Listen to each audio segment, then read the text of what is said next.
Hi guys, how y'all doing? So today I'm going to share with you this amazing recipe for smothered chicken. I wasn't going to share it at first, but then I said, you know what? I want to try out my new kitchen. So what I did was went ahead and seasoned my chicken ahead of time, and you can use your favorite seasoning for this. It doesn't have to be the ones I'm using. So then I went ahead and placed the chicken into a skillet with some oil, and I make sure that it was seared on both sides. Once it was seared on one side, I flip it over and allow it to sear on the other side, and then I remove it and set it aside. We're not going to cook the chicken all the way through right now because we're going to place it inside of the oven. And like I said, you can use your favorite seasonings that you like using at home for this. It doesn't have to be a special kind. And I will leave the ones that I use in the caption or in the description box. So now let's make the gravy that will smother the chicken in. Here I added some bacon grease. I like to use the bacon grease because it adds great flavor to any dish. Then I went in with some flour. You want to mix that flour real well. And what I did was cook my flour a little more than usual because I wanted to add color to the dish. And once you cook the flour long enough, it will start to change color, and this is the color that I desire. So next I will go in with some water. Now if you want to use chicken broth, you sure can.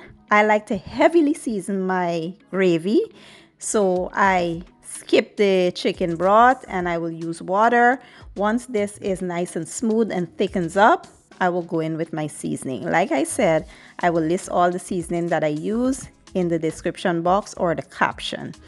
You want to mix that in real well and allow it to go for about 2 minutes or so. Once all the flavors are well combined, we will go ahead and move on to the next step.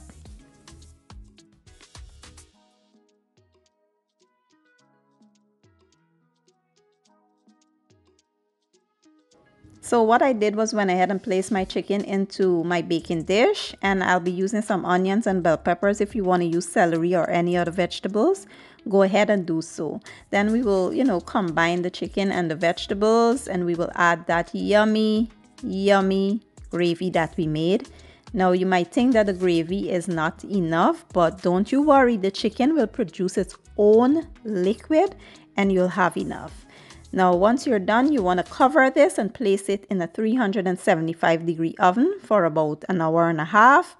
And once an hour and a half is up, this is how the chicken is looking. It smells absolutely amazing. You can go in with a spoon and just drizzle those juices over top of the chicken, and you can get ready to serve. When I tell you this was mouth-watering and delicious, quick and easy, and your whole family will enjoy.